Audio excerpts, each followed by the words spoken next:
ہماری انتہائی خوشبختی ہے کہ آج کی اس نشست خاص میں ہمارے ساتھ تشریف فرما ہے ماہر تعلیم جناب پروفیسر سہیل فاروقی صاحب.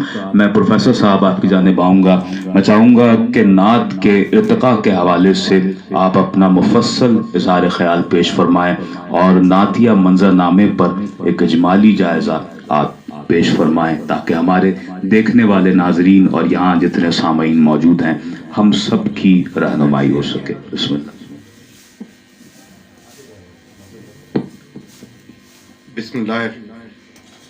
بسم اللہ الرحمن الرحیم. سب سے پہلے تو میں شکریہ ادا کرنا چاہوں گا ہمارے محترم دوست ابرار صاحب جنہوں نے میری یہ عزت افزائی کی، ورنہ نہ یہ میرا شعبہ ہے نہ میری مہارت ہے. ابرار صاحب سے ملاقات کالج میں رہی ہے. ہمارے کالج میں عام طور پہ حسن قرات اور حسن نعت کے مقابلے ہوتے رہے، وہ آپ ارینج کرتے رہے. وہاں میں نے ایک دفعہ چند باتیں کی اور ظاہر ہے وہ ایک بے تکلفی کے عالم میں اپنے ہی بچے سامنے تھے، ان کی نالج کے لیے چند باتیں انہیں بتائیں جسے ابرار صاحب نے بہت پسند کیا. لیکن میرا یہ مقام نہیں ہے کہ ایسے ماہر لوگ اور نعت پہ اتنی گہری نظر رکھنے والے لوگ کہ میں انہیں کچھ بتا سکوں. بہرحال ابرار صاحب نے حکم دیا، میں حاضر ہوا اور جو باتیں میں نے وہاں کہی تھیں میں اپنی یادداشت کے سہارے کوشش کرتا ہوں کہ وہ باتیں کچھ دہرا دوں. اب یہاں اس محفل میں نعت کی تعریف اور وہ ساری ڈیٹیل جو میں نے بتائی تھی وہ بتانا ظاہر ہے سورج کو چراغ دکھانے کے مترادف ہے. آپ لوگ سب بہت اچھی سبق کا اعادہ ہوتا رہتا ہے. بالکل. تو ہم اردو میں اور فارسی میں نعت کا لفظ یوز کرتے ہیں، عربی میں مدحت النبی کا لفظ یوز کیا جاتا ہے.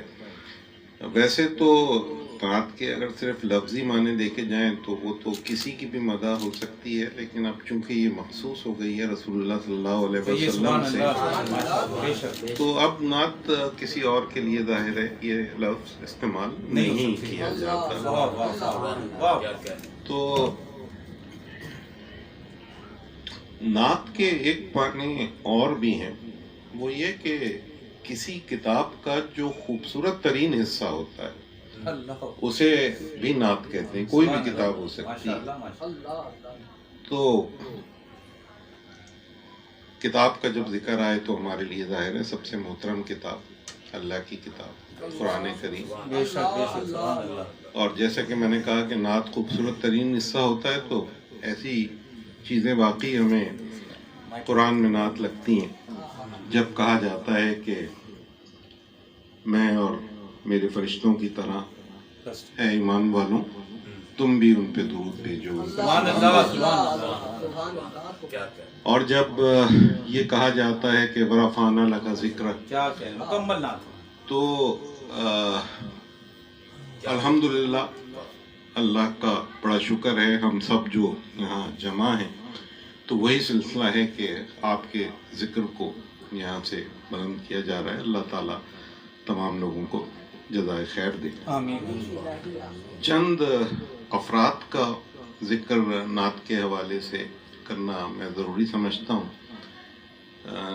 سب سے پہلے میں ذکر کروں گا ان لوگوں کا کہ جنہوں نے نعت گوئی میں نہیں بلکہ تحقیق میں، اور دیکھیں تحقیق جب تک نہ ہو اور جب تک کسی بھی کورس کا سلیبس نہ ہو، ان دو چیزوں کے بغیر سبجیکٹ نہیں بنتا ہے.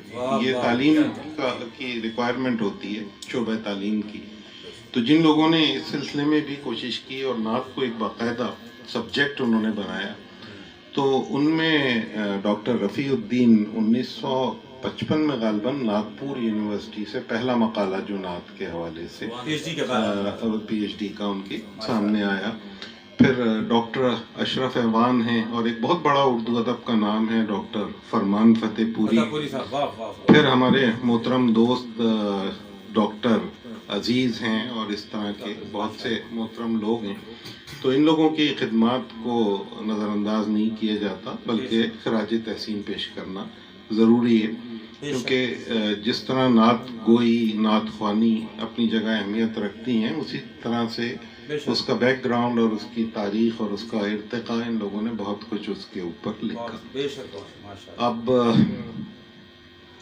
نعت گوئی کی اگر بات کریں تو ڈاکٹر فرمان فتح پوری نے لکھا ہے کہ دور رسالت میں سب سے پہلے حضرت ابو طالب اور حضرت ام محبت کا نام انہوں نے لیا سبحان ہے. اللہ سبحان اللہ. پھر حضرت ابو بکر صدیق، حضرت عمر فاروق اور حضرت علی کا نام بھی انہوں نے اس حوالے سے لیا ہے. تمام ہی صحابہ ظاہر ہے جب وہ کہا کرتے تھے کہ میرے ماں باپ آپ پہ قربان ہوں، تو ہماری طرح زبان سے نہیں کہا کرتے تھے، دل سے کہا کرتے تھے، اور ویسی ہی محبت وہ رکھتے تھے اور جان نچھاور کرتے تھے. تو صحابہ میں بہت سارے نام ہیں. بے شک. اس کے بعد اگر ہم دیکھیں تو صوفیہ میں بہت سارے نعت گو ہمیں نظر آتے ہیں. صوفیہ کا ذکر آئے گا تو ہم بر صغیر کی طرف آئیں گے. اس سے پہلے چند اور لوگوں کا، اہم لوگوں کا میں ذکر کر دوں تو حضرت امام ابو حنیفہ کا نام لیا جاتا ہے، حضرت امام زین العابدین کا نام لیا جاتا ہے. بے شمار لوگ ہیں، یہ دور رسالت کے بعد کے لوگ ہیں، بے شمار لوگ ہیں، لیکن ہم لوگوں کا ان سے تعارف نہیں ہے. ہم جو نام اس میں زیادہ جانتے ہیں، ایک ابن خلدون کو ہم جانتے ہیں، دوسرے حوالوں سے جانتے ہیں، لیکن بہرحال وہ بھی اس شعبے سے وابستہ تھے. اور اس کے علاوہ امام بصیری کو ہم سب جانتے ہیں، وہ اس پہ بھی میں ذکر انشاءاللہ کروں گا. پھر اس کے بعد صوفیہ پہ ہم آئیں تو خاص طور پہ بر صغیر سے باہر جو تو بہت بڑے نام ہیں، حضرت عبد القادر جیلانی اور شیخ فرید الدین عطار. تو یہ دو بہت بڑے نام ہیں. اور پھر اس کے بعد بر صغیر میں بالکل جو مسلمانوں کا ابتدائی دور تھا خاندان غلامہ کا، اس وقت ایک چشتی سلسلے میں میں سمجھتا ہوں کہ اتنے بڑے بڑے لوگ، ایسے اکابر کی ایک باقاعدہ چین آپ کو نظر نہیں آئے گی جو چشتی سلسلے میں نظر آتی ہے. حضرت معین الدین چشتی رحمۃ اللہ علیہ، جانان امام محمد، اور پھر ان کے خلیفہ حضرت قطب الدین بختیار کاکی، ان کے خلیفہ حضرت بابا فرید گنج شکر، ان کے خلیفہ حضرت معین الدین، حضرت نظام الدین اولیاء، اور پھر پوری چین ہے. اچھا پیچھے بھی یہ چین جو جاری ہے تو بڑے نام ہیں. ان کے جو پیر تھے وہ حضرت عثمان ہارونی، ان سے پیچھے حضرت حسین زندنی، پھر حضرت قطب الدین مودود چشتی. یہ وہی صاحب ہیں جن کے یعنی خاندان میں مولانا مودودی بھی پیدا ہوئے. تو پھر آگے بھی اگر آپ دیکھیں تو حضرت معین الدین چشتی کے بعد جو ہے وہ پیر نصیر الدین چراغ دہلی اور بندہ نواز خواجہ یسودراز، بڑا ایک طویل سلسلہ ہے اور بڑے بڑے لوگ اس میں ہیں. اور یہ تقریباً تمام لوگوں کے نام جو ہے وہ نعت گوئی کے سلسلے میں لیے جاتے ہیں. پھر اگر مجھ سے سر نے ریکویسٹ کی تھی کہ فارسی کے جو لوگ ہیں ان کا کچھ تھوڑا سا ذکر کیا جائے، اگرچہ میں ذاتی طور پہ تو کچھ اور قصیدے کے حوالے سے تھوڑی سی بات کرنا چاہتا تھا، لیکن یہ میں پوری کر دوں. تو فارسی کے شعراء کا بھی ایک باقاعدہ سلسلہ، اسی طرح جس طرح یہ ہمیں صوفی حضرات کا نظر آتا ہے. مولانا حالی نے حیات غالب پہ جو کتاب لکھی ہے اس میں انہوں نے ایک قطعہ لکھا ہے فارسی کا قطع ہے ناظم حربی، لیکن چونکہ یہاں صاحب ایسے ہیں جو فارسی، اچھا میں بھی فارسی جانتا نہیں ہوں، بہت معمولی سی شد بدھ رکھتا ہوں. میری فیلڈ جو ہے وہ آئی ٹی کی فیلڈ ہے اور میں آئی ٹی کا پروفیسر ہوں. تو یہ اردو ادب یا اس سے بس مجھے اپنا جو ذاتی شوق ہے اس کے طور پہ میں وابستہ ہوں، ورنہ مہارت میں نہیں رکھتا. اور ظاہر ہے آپ لوگ تو اس شعبے میں بہت مہارت رکھتے ہیں. بہرحال میں کوشش کرتا ہوں کہ وہ قطع اگر مجھے یاد آ جائے تو اس میں انہوں نے یہ پوری شاعروں کی چین بیان کی ہے، اور جن شاعروں کے بھی نام آ رہے ہیں یہ ان میں سے بیشتر جو ہے وہ نعت کے حوالے سے آپ نے سنے ہوں گے. تو اس میں وہ کہتے ہیں کہ شنیدم کے در دور گاہے کوہن، قدیم زمانے میں سنا ہے کہ شنیدم کے در دور گاہے کوہن شدہ انصری شاہ صاحب سخن، چو اورنگ از انصری شد تہی بفردوس آمد کلاہے میں ہی، جو فردوسی آورد سردر کفن بخاقانی آمد بساط سخن، جو خاقانی از دار فانی گزشت نظامی بملک سخن شاہ گشت، نظامی چو جامع اجل در کشید سرے چتر دانش بسادی رسید، چو اورنگ سادی فروشد وقار سخن گشت بر فرق خسرو نثار، ز خسرو چو نوبت بجامی رسید ز جامی سخن را تمامی رسید. تو ناظم حربی نے تو بات تمام کر دی جامی پہ آ کے، لیکن مرزا غالب کے سامنے جب کسی نے یہ قطع پڑھا تو انہوں نے کہا ارے ابھی سے کہاں ختم کر رہے ہو، بلکہ اس طرح پڑھو کہ زجامی بخسرو طالب رسید زخسرو طالب بغالب رسید. تو وہ اپنے ہے، اور اس میں کوئی شک نہیں ہے کہ ان کا بھی اگر وہ شعر آپ یاد کریں تو جو ان کی دلی محبت ہے وہ ظاہر ہوتی ہے کہ زباں پہ بار الہا یہ کس کا نام آیا کہ میرے نقد نے بوسے میری زباں کے لیے. تو اب یہ تمام شعراء جن کا ذکر ہوا ان کے حوالے سے بہت سارے مشہور شعر آپ نے ابھی خود بھی ہمیں مستفید کیا ان اشعار سے. بہرحال اس میں جو مجھے اس وقت یاد آتے ہیں میں کوشش کرتا ہوں، چونکہ حکم ہے ہمارے دوست کا کہ اس حوالے سے اگر جامی کی سے ہم شروع کریں تو سر آپ مکمل کیجئے گا. نسیمہ برسر جانب بتھا گزر کن ضائع علم محمد را قبر کن، یا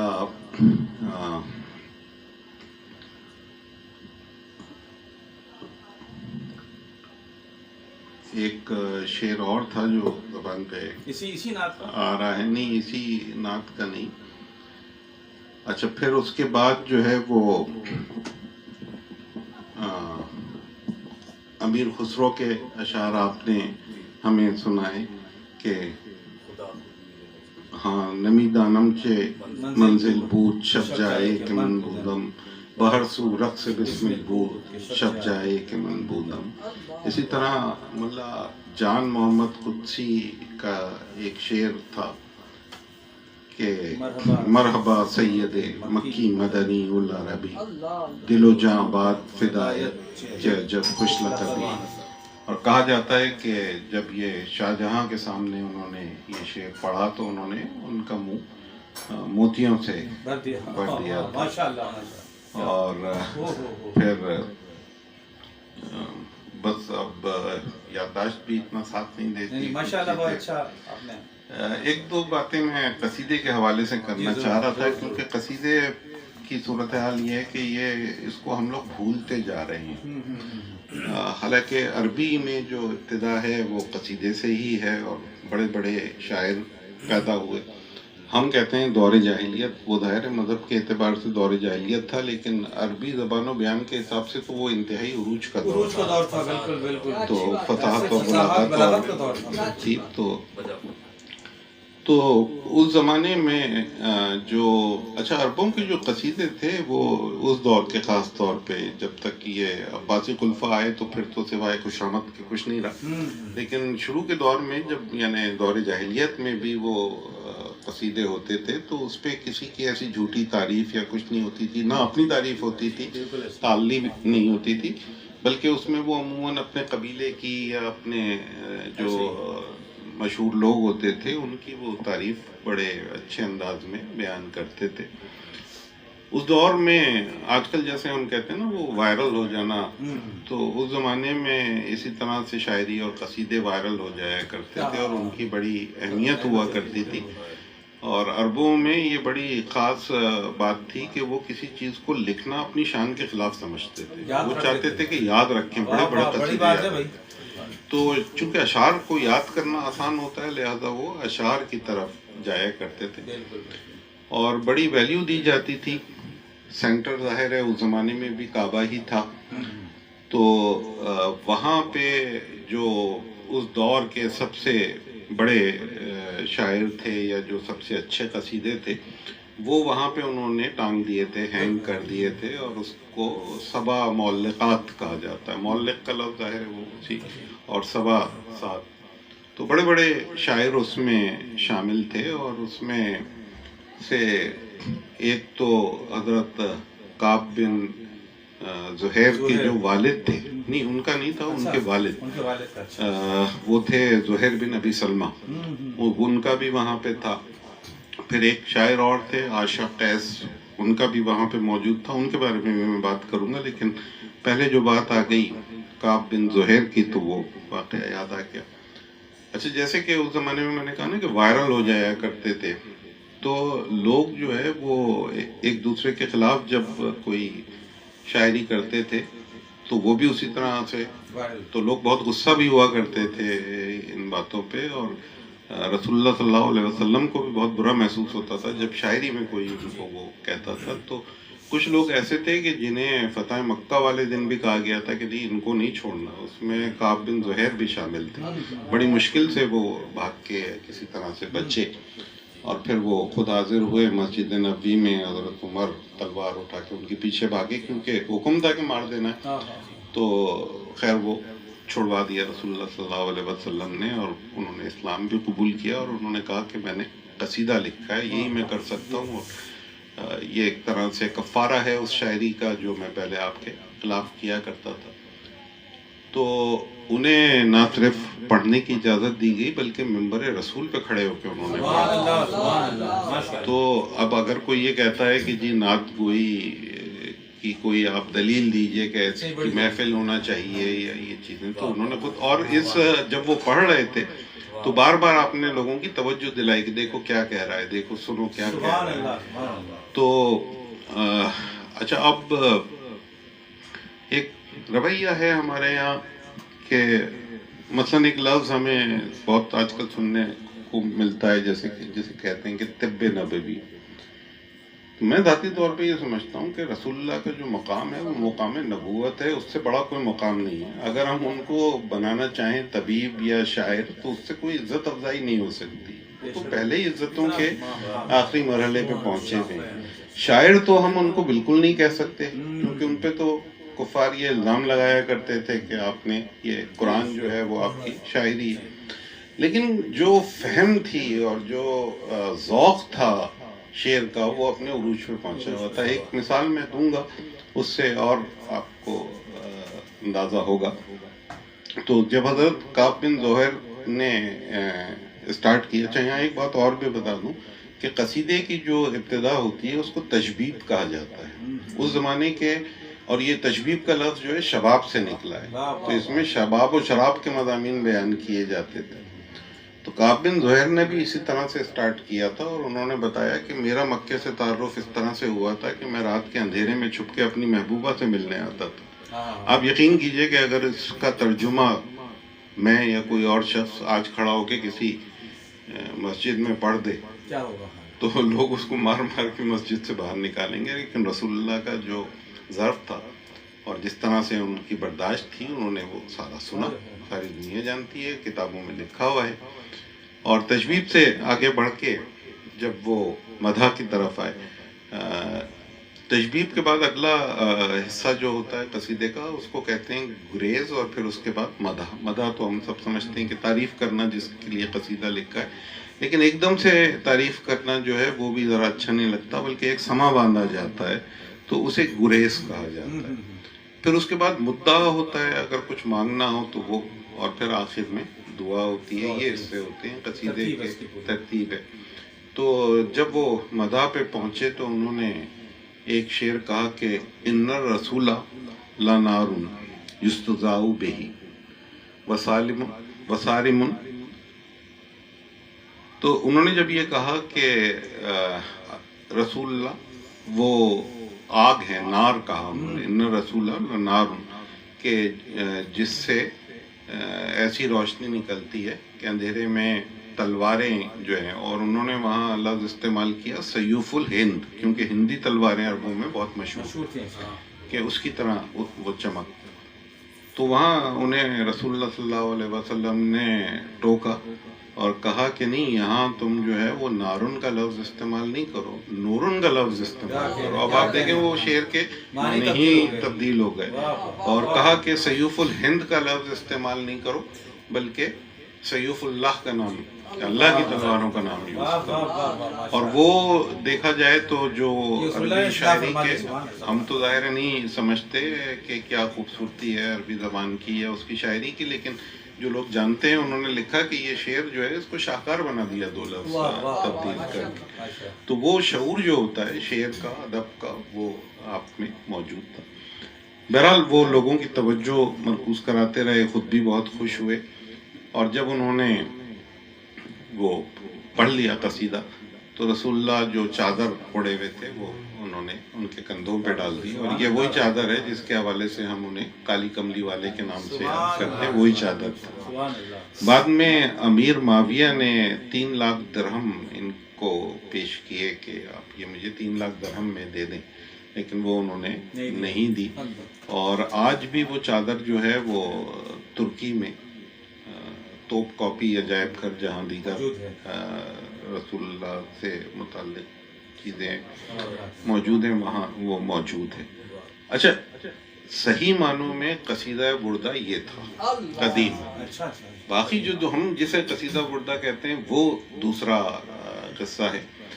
وہ یہ کہ امام شرف الدین بصیری کافی ضعیف ہو گئے تھے، اور بڑھاپے میں جو ہے فالج کا غالباً وہ شکار ہوئے، اور اسی حالت میں بڑی تکلیف دہ زندگی گزار رہے تھے۔ تو انہوں نے اسی عالم میں جو ہے وہ ایک نعت کہی، اور پھر انہوں نے بیان کیا کہ مجھے دیدار ہوا رسول اللہ صلی اللہ علیہ وسلم کا، اور انہوں نے جو ہے وہ شرف قبولیت بخشا اس نعت کو، اور مجھے ایک چادر اڑا دی، اور جب میں اٹھا تو وہ چادر موجود تھی وہاں پہ، اور مجھے صحت بھی مل گئی۔ تو یہ وہ قصیدہ پھر یہ بھی قصیدہ بردہ کہلایا، اور چادر کے حوالے سے بردہ جو ہے وہ قصیدہ بھی امام قابض وہ بھی قصیدہ ہے، وہ بھی قصیدہ۔ تو عربوں میں تو قصیدہ ہی وہ تھا۔ تو اس طریقے سے یہ مولا صلی وسلم دائماً ابداً یہ۔ لیکن اس قصیدے کے بارے میں ایک بات میں یہ بھی بتا دوں کہ دونوں پہلو رہے ہیں۔ خود ہمارے ابرار صاحب کو میں نے دیکھا ہے کہ یہ جب اس طرح کے مقابلے ہمارے کالج میں ہوتے تھے تو بعض اشعار پہ یہ لوگوں کو ٹوک دیا کرتے تھے کہ نہیں بس یہ حد ہو گئی، یہاں رک جائیے، کیونکہ کچھ شرکیہ انداز میں بعض لوگ جانے لگتے ہیں، محبت بہت زیادہ ہو، غلو ہو جائے اس میں۔ تو اس قصیدے کے بارے میں جو بعد میں ماہرین ہیں انہوں نے لکھا کہ یہ سلسلہ یہاں سے سٹارٹ ہوا ہے، کہ اس میں یہ بہت زیادہ غلو کا جو پہلو تھا وہ تیار کیا ہے۔ تو اردو میں تو ہم لوگوں نے قصیدے کو زیادہ اہمیت نہیں دی، سودا کا نام لیا جاتا ہے کچھ اس حوالے سے، لیکن اتنا قبول عام قصیدے کو نہیں ملا۔ لیکن ایک قصیدہ جو ہے وہ خاصا مشہور ہے، اور وہ محسن کاکوروی صاحب کا ہے، تو اس کے چند اشعار سنا دیتا ہوں میں، اگر مجھے احترام کے دائرے میں ہے، لیکن ہے تشبیہ. تشبیہ میں بہار کا ذکر بھی ہو سکتا ہے، برسات کا ذکر بھی ہو سکتا ہے. ضروری نہیں ہے کہ شراب و کباب کی بات ہر کوئی کرے. تو سمت کاشی سے چلا جانب متھرا بادل، برق کے کاندھوں پہ لائی ہے ہوا گنگا جل، گھر میں اشنان کریں تاکہ بتانے گوکل. اچھا، اب اس میں چونکہ ہندوؤں کو بھی اٹریکٹ کرنا ہوتا تھا تو ماحول اور وہ کیفیت انہوں نے بنانے کی کوشش کی ہے کہ گھر میں اشنان کرے تاکہ بتانے گوکل، جا کے گنگا پہ نہانا بھی ہے ایک طول عمل. اور جانب کعبہ ہوئی یورش ابر سیاہ، کہیں پھر کعبے پہ قبضہ نہ کریں لا تو حبل.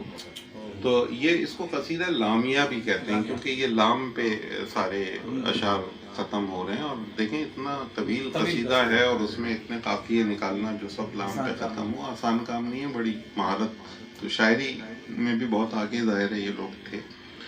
پھر اس کے بعد جب یہ مدح شروع کی ہے انہوں نے تو اس میں بھی اشعار جو ہے وہ بہت کہ گل خوش رنگ رسول مدنی و عربی، گل خوش رنگ رسول مدنی العربی، زیب دامان ابد تر رہے دستار عدل. کیا بات ہے. اور نہ کوئی ان کا مشابہ ہے، نہ ہمسر نہ نظیر، نہ کوئی ان کا مقابل نہ مماثل نہ بدل. تو یہ آپ دیکھیے مدح جو ہے وہ کہاں تک پہنچی.